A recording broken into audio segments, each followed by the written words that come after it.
Hello, if you want to see the internet speed on status bar on Samsung Galaxy A16 5G, you need to open the Play Store and we will need to download an app that allows us to check this kind of information and have it on the status bar.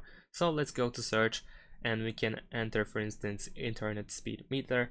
You should be able to find different apps. I'm gonna use this one, internet speed meter Lite. I've used it before and it works pretty well. And it's easy to use as well.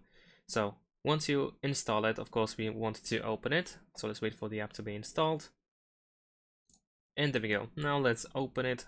We'll need to grant some permissions at first, so the notification permission is actually needed, so we want to grant it.